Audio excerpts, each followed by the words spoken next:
다짜고짜 돈의 사용법이라는 주제로 얘기를 시작해 보겠습니다. 여러분들 돈 잘 사용하고 계십니까? 돈을 쓰는 건 너무나 쉽습니다. 돈이 있을 때 돈을 쓰는 건 쉬워요. 심지어는 돈이 없어도 돈을 쓸 수 있죠. 카드 긁으면 되잖아요. 근데 잘 쓰는 건 쉽지 않은 것 같습니다. 주보에 있는 요약에 3가지 돈의 사용법이 나와 있습니다. 함께 좀 눈으로 보시면서 나누면 좋겠습니다. 이 얘기는 감리교회 창시자인 존 웨슬리 목사님이 권면한 내용입니다. 그래서 우리에게는 더 의미가 있으리라고 생각합니다. 첫 번째, 돈을 잘 사용하는 방법. 첫 번째, 할 수 있는 대로 많이 벌어라. 돈 많이 벌으라는 축복인 것 같아서 기분이 좋아집니다. 두 번째, 할 수 있는 대로 많이 저축해라. 이것도 괜찮습니다. 많이 벌어서 많이 저축하면 뭐 괜찮죠. 근데 그 다음에 이렇게 써 있습니다. 할 수 있는 대로 많이 주어라. 여러분들은 어떤 항목이 마음에 와닿으시고 요 복이 나한테 있었으면 좋겠다 하십니까? 1번, 2번 있으면 좋을 것 같습니다. 근데 내용을 쭉 읽고 나서 보니까 존 웨슬리 목사님이 이 3가지를 이야기하신 핵심은 어디 있는 것 같아요? 3번째에 있는 거죠. 열심히 일하고 돈을 모으고 저축도 해서 이웃들 돕고 나누는데 최대한 사용을 해라 하는 얘기예요. 그럼 나는요? 쓸 건 써야죠. 본인을 위해서, 가정을 위해서 기본적인 것을 사용하라는 얘기예요. 전 이 얘기를 여러 번 읽어봤습니다. 유명한 얘기고 의미 있는 얘기니까 여러 번 읽었어요. 그냥 무작정 열심히 일해서 돈 많이 벌어라 하는 얘기 아니고요. 저축 많이 해서 부자가 되라 하는 얘기가 아니에요. 그 의미를 생각해봤는데 제 생각은 이렇습니다. 할 수 있는 대로 돈을 많이 벌어라 하는 말은 정직한 방법으로 성실히 일하라는 겁니다. 할 수 있는 대로 돈을 많이 벌어라. 어떤 방법을 통해서 어떤 일을 하든지 상관없다가 아니라 하나님 앞에서 온전한 방법으로 최선을 다해서 살라는 거예요. 두 번째, 할 수 있는 대로 많이 저축하라. 저축하라는 건 무슨 얘기예요? 많이 저축하라는 건 뭐예요? 통장에 내 잔고를 늘리라는 말일 수도 있지만 의미를 생각해 보면 다 소비하고 다 쓰지 말고 필요한 것만 쓰고 그 이상은 저축하라는 거예요. 무엇을 위해서요? 의미 있는 곳에 사용하기 위해서요. 우리는 이 얘기가 어떻게 들리는지 모르겠습니다. 우리의 삶의 재정 형편이 이 얘기가 가능한 삶인지 모르겠어요. 한번 깊이 생각해 보시길 바라고, 그래서 열심히 일하고 성실하게 살고 사치하고 낭비하지 않고 검소하게 살아서 모아진 그 하나님이 허락하신 복된 재물을 복되게 사용하라는 겁니다. 나 자신을 위해서, 내 가족만 위해서, 혹은 뭐 어떤 더 큰 부를 이루기 위해서가 아니라 하나님의 뜻에 맞게 이웃들을 돕는 데 사용하라는 그런 얘기로 저는 듣고 있습니다. 여러분들도 이 3가지 항목을 잘 생각해 보시고 여러분들이 재정을 운영하는 삶의 태도와 비교하시고 수정할 것이 있으면 수정하시고 그러면 참 좋을 것 같아요. 자, 이제 삭개오 얘기를 좀 해보겠습니다. 우리 청소년들, 삭개오 아는 사람 몇 명? 들어는 봤는데 뭔지 모르겠어요. 사람 이름이에요, 삭개오. 그러면 삭개오는 예수님을 만나려고 뽕나무 위에 올라갔다, 요 얘기. 예. 맞아요, 그 사람 얘기입니다. 오늘 잘 들을 수 있을 거예요, 그죠? 귀를 기울여서 들어보세요. 삭개오 이야기를 나누려고 합니다. 오늘 본문 말씀이 전하는, 우리가 읽은 부분은 삭개오가 예수님을 만나고 예수님께서 삭개오 너의 집에 내가 가서 머물겠다 하셨고, 그래서 삭개오의 집에 예수님이 함께 가셨고, 사람들은 삭개오가 세리장이기 때문에 죄인 취급하는, 이방인보다 못하게 취급하는 그런 사람이었는데 그리스도라고 선지자라고 그러는 사람이 죄인의 집에 들어간단 말이야 하고 수군거렸던 그런 모습으로 사람들은 반응을 하죠. 그리고 그 집에 들어가서 대화를 하고 얼마나 시간이 흘렀는지 모릅니다. 그리고 나서 오늘 읽은 말씀에서는 삭개오가 일어서서 예수님 앞에서 이야기합니다. 내 재산을 팔아서 내 재산의 절반은 가난한 사람들한테 나누어 주겠습니다. 얼마나 남았어요? 그렇게 하면 재산이 반토막 났습니다. 그가 부자이건 부자가 아니건, 여기서는 부자라고 얘기하고 있지만 부자이건 부자가 아니건 반은 누구에게나 큰 거죠. 반밖에 안 남았어요. 그리고 또 이어서 하는 말이, 내가 어떤 사람의 것이라도 억지로 강제로 불이하게 부정하게 빼앗은 것이 있으면 4배를 갚겠습니다. 이렇게 얘기를 했습니다. 그 얘기를 하고 나서 예수님은 이렇게 말씀하십니다. 오늘 구원이 이 집에 이르렀으니 이 사람도 아브라함의 자손이미로다. 그럼 삭개오는 어떤 사람이냐면, 이 성경 말씀에서 삭개오를 소개할 때 여러분들 머릿속에 떠오르는 그 모든 얘기가 맞습니다. 삭개오의 직업은 세리, 그 중에서도 세리장. 그리고 그는 부자, 세리장이고 부자였다라고 기록하고 있어요. 그냥 부자구나, 이 의미가 아닙니다. 세리라는 직업을 통해서 부자가 된 사람이에요. 예수님의 시대는 로마 시대잖아요. 그래서 세금이 로마로 가던 때입니다. 그러니까 로마에 이스라엘 사람들의 세금을 거두어서 보내는 일을 하는 사람이에요. 근데 그 세리들은 따로 월급이 없습니다. 그럼 뭘로 먹고 살아요? 세금을 로마에 보내야 되는 세금에 자기들이 필요한 만큼을 더해서 부과할 수 있는 권한이 있어요. 세금을 많이 붙이면 그게 누구 거예요? 로마로 보내고 남는 건 자기들이 갖게 되는 거예요. 그럼 세리장이라는 표현, 부자라는 표현이 그걸 말하는 거예요. 그래서 세리들은 이스라엘 백성들이 싫어하고 미워하고 죄인보다 못하게, 이방인보다 못하게 여겼던 사람입니다. 삭개오가 그런 사람이라는 걸 우리가 알 수 있습니다. 그럼 삭개오는 예수님을 만나기 위해서 나무 위에 왜 올라갔죠? 성경은 말하죠. 삭개오가 예수님이 지나가실 때 예수님이시라는 얘기를 듣고 보고 싶었어요. 예수님을 보고 싶었는데 볼 수 없었어요. 왜냐하면 키가 작아서요. 두 가지를 알 수 있죠. 사람들이 많이 있어서 그 사람들 너머로 예수님을 볼 수 없었다. 삭개오는 그럴 만큼 평균보다 한참 키가 작은 사람이었구나. 세리장이요 부자요, 거기서 알 수 있는 게 있고, 키가 작은 사람이었다 해서 알 수 있는 점이 있어요. 그래서 삭개오는 어떻게 하죠? 예수님을 볼 수 없어요. 예수님을 보고 싶은데 볼 수 없는 장애, 그게 막힘이 있었어요. 여러분들은 어떻게 하시겠습니까? 무슨 일을 하고 싶은데 안 되는 조건이 있어요. 그럼 두 가지죠. 그냥 포기하든가 어떻게 할 수 있을지 다른 방법을 찾는 거죠. 삭개오는 다른 방법을 찾았습니다. 그는 자기 동네 여리고를 잘 알고 있었던 사람이고, 예수님이 지금 지나가는 길 위치도 알고 앞으로 가면 어디로 가겠구나 아는 거예요. 거기에 가면 무엇이 있는지 생각을 했습니다. 거기에 가면 나무가 있구나.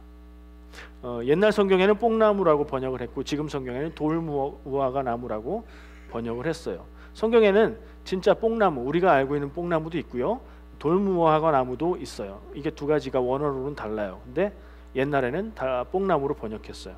그러니까 뽕나무를 아시는 분들은 뽕나무 위에 사람이 올라간다는 게 이상하다 생각하셨겠죠.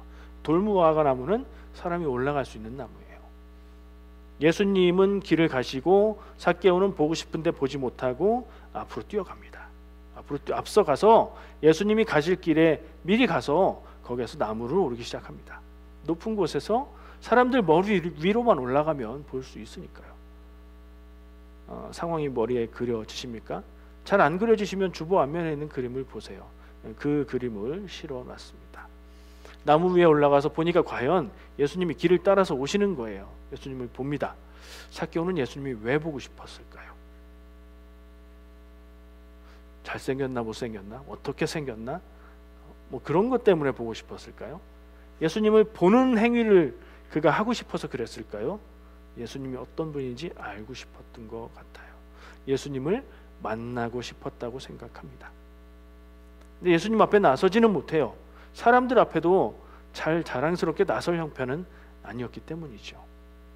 그래서 생각한 게 사람들의 머리 위로 나무에 올라가서 쳐다보는 것이었던 것 같아요.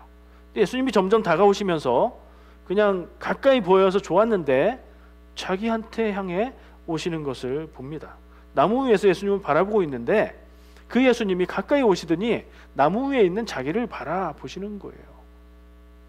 상상해 보세요. 길에 뭐 유명한 사람이 퍼레이드를 하고 지나가고 있습니다. 내가 길가에서 쳐다보고 있어요. 와, 대단하다, 신난다, 오, 멋있다 하는데 그 사람이 멈추더니 나한테 가까이 옵니다. 설마 나한테 오는 건 아니겠지. 나에게 가까이 와서 내 이름을 부르면서 나 너네 집에 가서 자도 돼? 라고 말한다고 상상해 보세요. 그 사람이 누군지에 따라서 다르겠지만 놀라운 일이죠. 가슴 뛰는 일이죠. 예수님이 삭개오에게 오셔서 삭개오와 이름을 알고 그의 이름을 부르시면서 내려와, 내가 당신의 집에 가서 거할 거야. 나를 초대해서 집으로 인도해 줘 라고 말한 거예요. 삭개오는 예수님이 보고 싶었고 예수님은 그 보고 싶어하는 삭개오를 더 가까이 찾아오셨죠.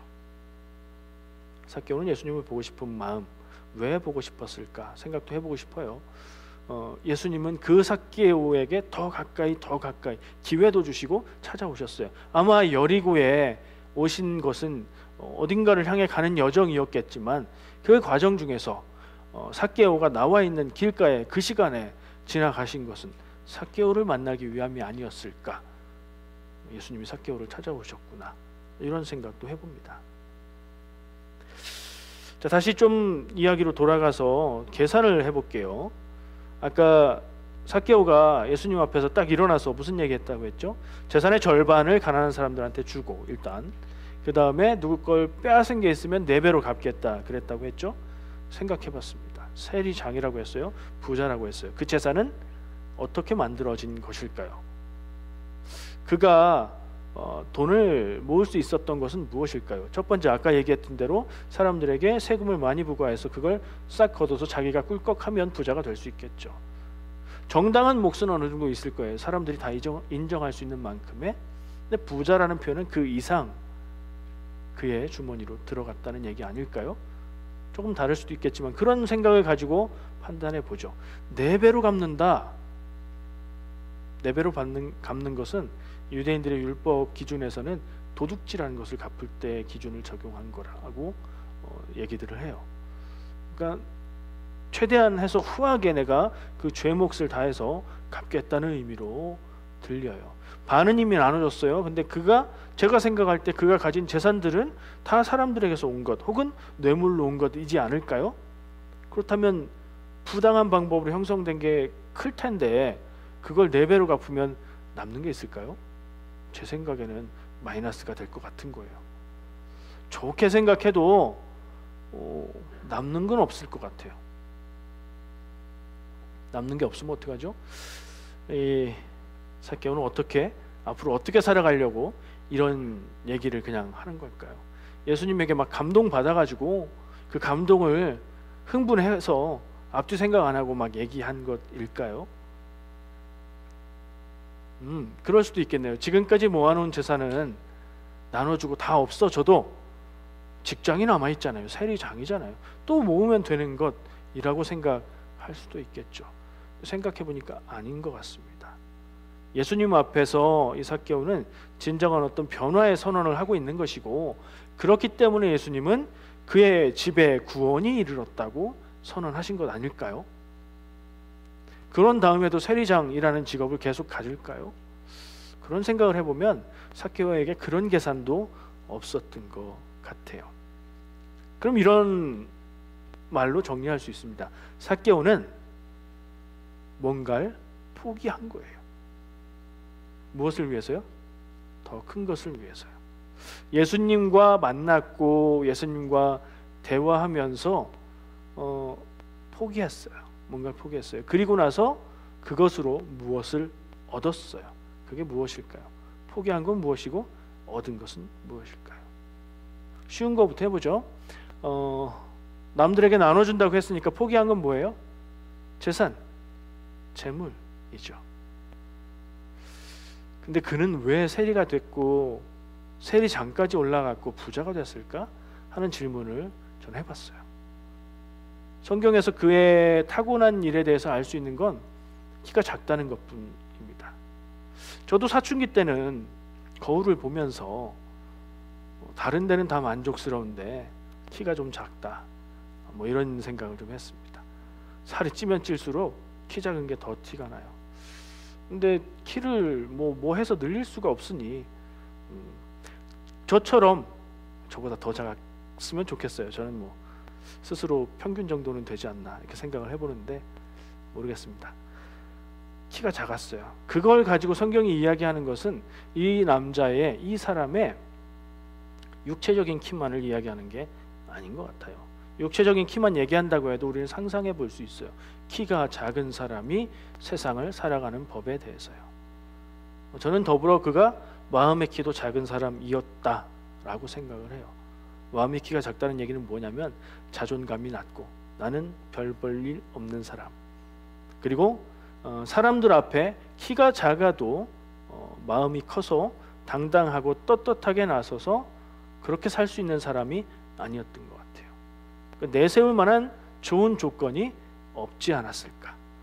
부모님이 부자도 아니었고 집안 형편도 좋지 않았고 공부를 썩 잘하지도 못했고, 그래서 그가 출세할 수 있는 길, 그가 힘들고 어렵고 속상하고 소외되고 했던 키가 작아서 놀림받았던 것까지도 그것을 마음에 담아두고 그것을 내가 넘어서서 극복하려고 생각을 했다면 어떤 방법을 택했을까요?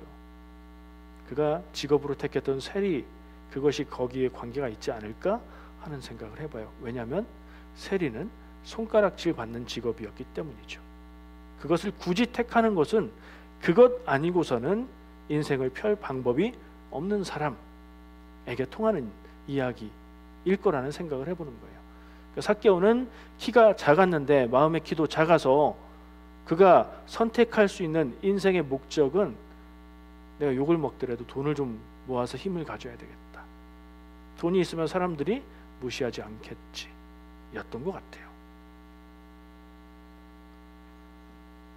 그는 그래서 세리가 되었고 세리장의 자리까지 올라갔고 부자가 됐어요. 목적을 이룬 셈이죠.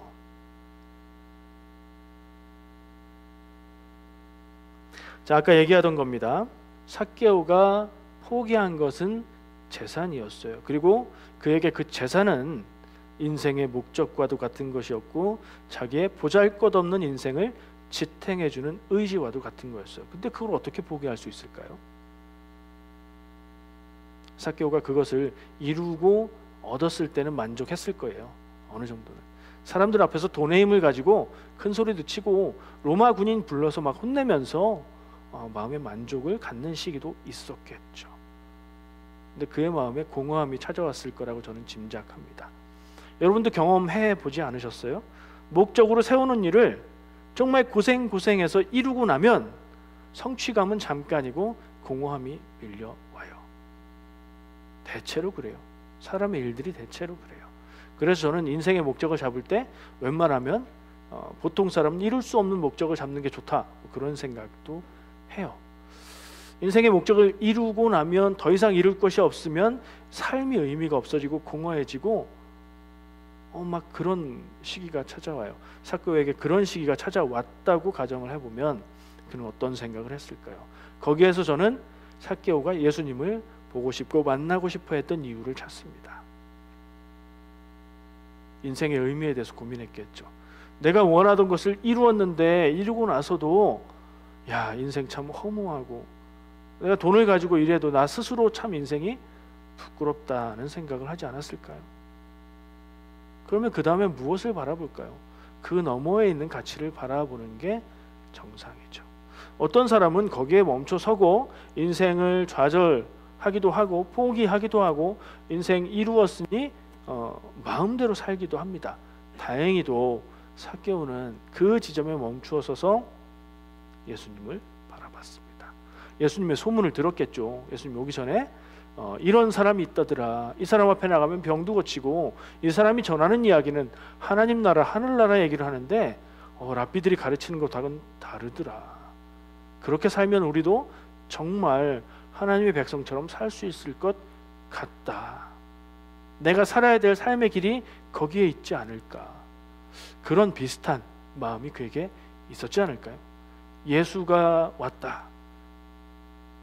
우리 마을에 예수가 왔다 했을 때 보고 싶어 했던 이유는 그것이 아닐까 그렇게 생각해요. 그리고 키가 작아서 사람들을 넘어서 볼 수 없는 장애를 만났을 때 에이 뭐 됐어, 안 돼, 여기까지 했으면 됐지 해서 멈추지 않고 사람들 앞에서 체면이고 뭐고 없이 나무에 올라가는 행동까지 할 수 있었던 힘이 거기에 있지 않을까. 이 돌무화과 나무는요, 무화과하고 비슷한 열매가 맺히는 나무예요. 근데 그냥 놔두면 생긴 건 무화과처럼 생겼는데 열매를 따서 먹으면 먹을 수 없는 맛이에요. 근데 양을 치는 목자들이 그 일을 하는데 나무에 올라가서 그 열매 하나하나를 구멍을 뚫어주면 그게 무화과처럼 먹을 수 있는 열매가 돼요. 성경에 보면 아모스가 나는 양치는 자고 무화과를 배양하는 자다 이런 얘기를 소개를 하는데 그 일이 바로 그 돌무화과 나무 열매를 먹을 수 있게 만드는 일이에요. 가장 천한 사람이 하는 일이에요. 그런데 그래서 돌무화과 나무에는 사람이 올라가도 그냥 그런가 보다 할 수 있는 그런 거예요.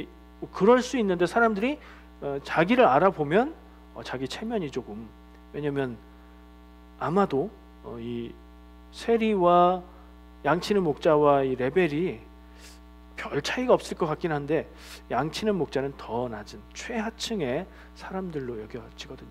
그럼에도 불구하고 예수님을 보기 위해서 갈 수 있었던 이유, 예수님에게서 인생의 새로운 길을 찾기 원했던 것 같습니다.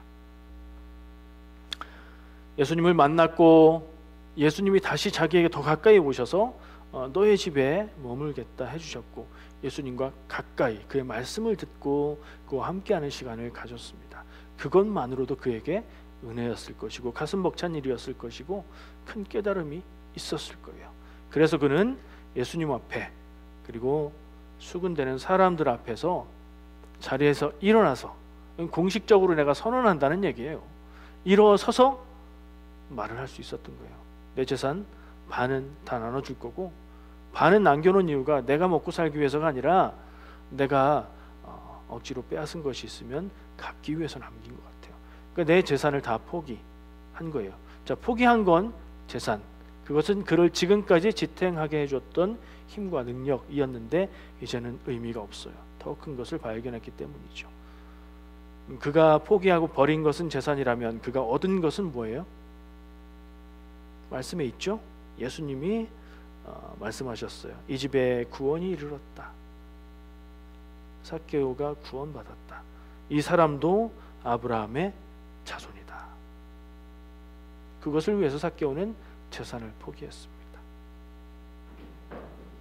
이 키 작은 남자가 인생을 열심히 살아서 자기 한계 안에서 목적을 두고 열심히 살아서 손가락질 받으면서 그리고 얻은 것들이 재산이었어요. 그러나 그것이 인생을 채울 수 없다는 것을 깨달았고 그 순간 예수님을 만나게 된 거예요. 예수님이 찾아오셨습니다.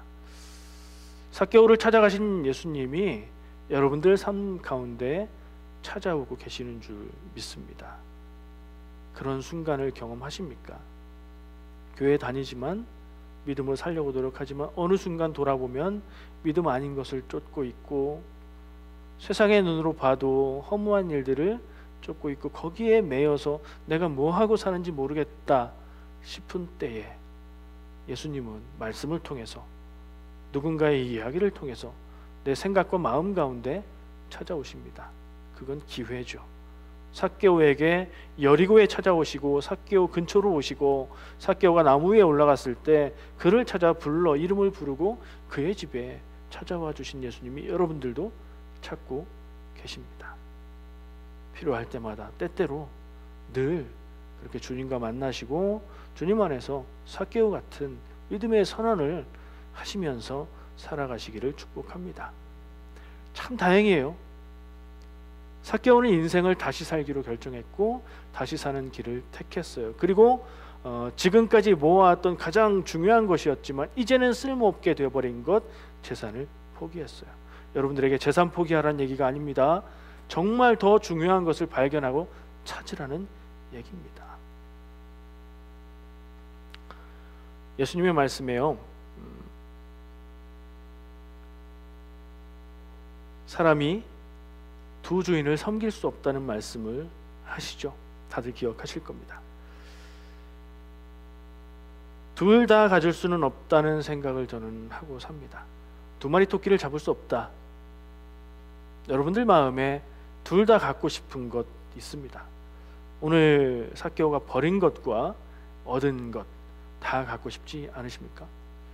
재산도 갖고 싶고 구원도 갖고 싶고 아주 부자는 아니어도 좀 궁핍하지 않고 평안할 정도는 있었으면 좋겠고 믿음도 있어서 정말 사람 사는 것처럼 하나님의 뜻대로 살고 싶고 그런 마음이 누구나 있을 거라고 생각합니다. 어떤 청년에게 그런 얘기를 했던 적이 있습니다. 너 혹시 인생 살면서 세상의 즐거움도 누리고 하나님의 믿음 안에서도 사는 길이 있다고 생각하니? 있었으면 좋겠어요. 그러더라고요. 제가 없다고 얘기했습니다. 제 말이 아니라 예수님이 없다고 하셨기 때문에 그렇습니다. 예수님의 말씀은 단호합니다. 누가복음 16장 13절에 이렇게 말씀하십니다. 집 하인이 두 주인을 섬길 수 없나니 혹 이를 미워하고 저를 사랑하거나 혹 이를 중히 여기고 저를 경히 여길 것임이라. 너희는 하나님과 재물을 겸하여 섬길 수 없느니라. 우리가 무엇인가를 따르고 무엇인가를 내 삶의 주인으로 인생의 목적으로 삼고 살아갈 때 많은 것이 있을 수 있지만 세상에서 누리는 평안과 평화와 권세와 뭐 이런 것들을 대표하는 재물 그리고 영원 옳은 것 그것을 말할 수 있는 하나님 이 두 가지는 동시에 주인으로 섬길 수 없다. 마음 한구석이 싸해지시죠? 좀 편안하게 살았으면 좋겠는데 근데 성경에서 누가 예수님이 뭐 가난하게 살아라 이러진 않으시잖아요. 그걸 좀 생각해 봤습니다. 그러다가 깨달은 게 있어요. 제가 깔끔하게 한번 정리를 해보겠습니다. 첫 번째, 사람이 둘 다 누릴 수는 있습니다. 물질적인 풍요 혹은 그에 준하는 세상에서의 풍요, 좋은 것 그리고 하나님의 진리 안에 사는 거 둘 다 누릴 수는 있습니다. 하나님이 허락해 주실 때요. 누구에게 허락해 주실까요? 그것을 잘 쓸 수 있는 사람에게 허락해 주시겠지요. 우리가 알 수 없는 하나님의 뜻에 의해서 하나님이 맡겨 주시면 누릴 수 있어요. 그것조차 부정하진 않습니다. 근데 둘 다 섬길 수는 없습니다. 재물을 주인으로 섬기는 사람은 재물만 쫓다 끝나는 인생이 되는 거고 하나님을 주인으로 섬기는 사람은 하나님을 주인으로 살아가는데 하나님이 물질적인 풍요를 허락하시면 그것도 누릴 수 있는 거죠. 정리가 되셨습니까? 인생의 목적을 말하는 겁니다.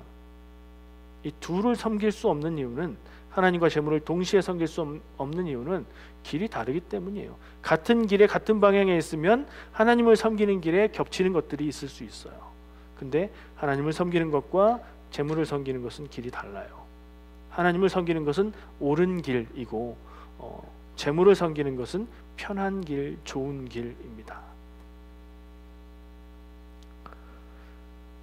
사실 부자가 된다는 것은요 인생의 목적이 될 수가 없습니다. 왜냐하면 부자가 되는 것은 상태지 무엇을 이루는 목적이 아니기 때문입니다. 우리가 부자가 되고 싶습니다 라고 얘기할 때는 부자가 되는 게 목적이 아니라 말하지 않은 그 뒤에 우리가 생각하고 있는 다른 목적이 있는 겁니다. 난 부자가 되고 싶어요. 돈이 많아서 내가 하고 싶은 것 마음대로 하고 싶습니다. 이게 목적이죠. 난 부자가 되고 싶어요. 부자가 돼서 내가 사람들을 위해서 사람들을 내 마음대로 움직이고 싶어요. 그게 목적이죠. 난 부자가 되고 싶습니다.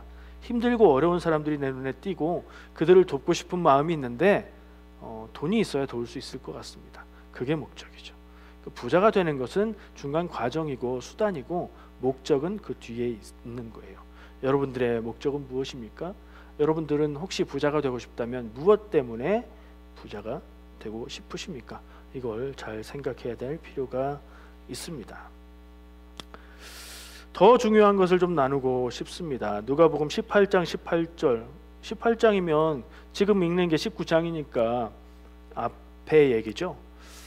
어떤 사람이 어떤 관리라고 되어 있어요. 성경에 그 복음서마다 나오는 이야기인데 예수님을 찾아와서 영생을 물었고 예수님이 나중에 율법 지켜 그랬더니 그건 다 지켰습니다. 그러면 너한테 한 가지 부족한 게 있어. 재산을 다 팔아서 가난한 자들에게 나눠주고 나를 따라와 라고 했을 때 부자이기 때문에 근심하며 돌아간 사람 얘기가 있죠. 그게 요 앞장에 나와요.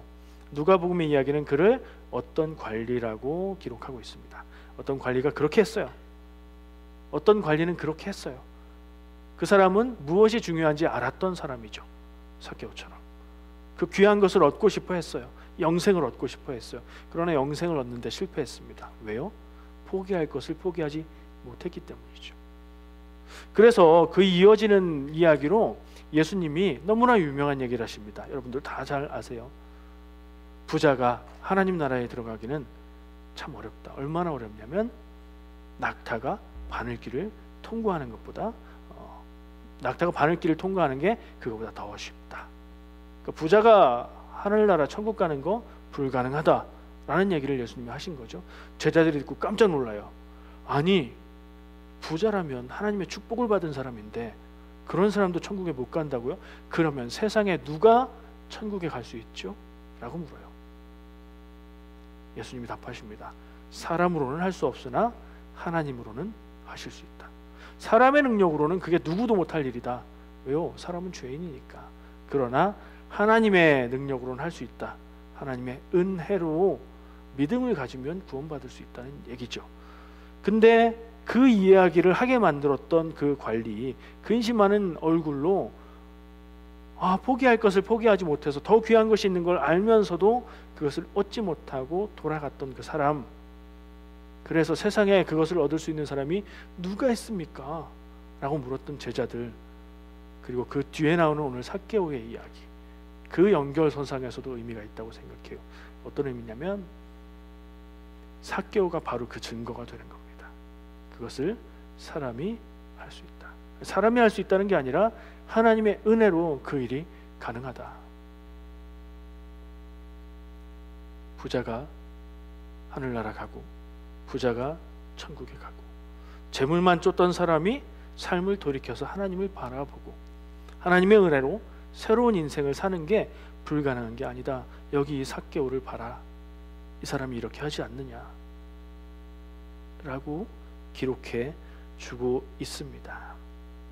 키 작은 남자 삭개오는 인생을 헛되게 산 거 아니었어요. 열심히 살았습니다. 그러나 그 방향이 온전하지 않았죠. 근데 그는 참된 인생의 방향으로 하나님 안에서 사는 구원의 삶의 방향으로 전환을 했습니다. 참으로 감사하고 다행인 일이에요. 우리에게도 그것이 가능하다 깨달을 수 있기 때문입니다. 아까 처음에 돈의 사용법 누가 얘기했다고 했죠? 돈의 사용법 첫 번째 많이 벌어라, 두 번째 많이 저축해라, 세 번째 최대한 나눠라. 누가 얘기했다고요? 감리교의 창시자 존 웨슬리. 우리는 감리교인입니다. 감리교 전통 안에서 자랑스러운 이야기들인데 또 존 웨슬리가 얘기했다고 소문이 나 있는 유명한 얘기가 또 있어요. 들어보셨을 거예요. 지갑이 회개하지 않는 회개는 믿을 수 없다. 뭐 이런 얘기를 했대요. 근데 제가 예화는 그냥 얘기하지 않거든요. 다 검색해봐요. 그렇게 했다는 얘기는 엄청 많아요. 근데 그게 어느 책에서 얘기했다든가 어느 설교 때 얘기했다든가 하는 근거는 없더라고요. 그래서 저는 이거를 일단은 소문이라고 생각합니다. 사람들이 존 웨슬리가 진정한 거듭남은 지갑이 거듭나야 된다라고 얘기했다고 말하는 소문이 있어요. 근데 이게 소문이든 사실이든 관계없이 이 이야기가 분명한 의미가 있다고 생각합니다. 여러분들도 들으면서 짐작하시고 생각나는 거예요. 사람이 믿음으로 거듭납니다. 다시 태어납니다. 새로운 인생을 삽니다. 나는 예수님 만났다. 나는 성령 체험했다. 나는 하나님의 은혜로 살아간다. 말합니다. 근데 삶의 모습에 있어서는 지갑을 꺼내서 지갑에 들어있는 돈을, 카드를 어디에 어떻게 사용하는지는 여전히 나만을 위해서 사용하고 있다면 그 삶은 아직도 변화되어져 가는 여정일 뿐이다 라는 얘기죠. 삶의 실천, 가장 끄트머리에 있는 삶의 모습이 거듭나야 거듭남이 이루어진 거다 라는 얘기입니다. 여러분들의 지갑은 어떻게 사용되고 있습니까? 구체적인 이렇게 써야 됩니다라는 답을 제가 제시하지 못합니다.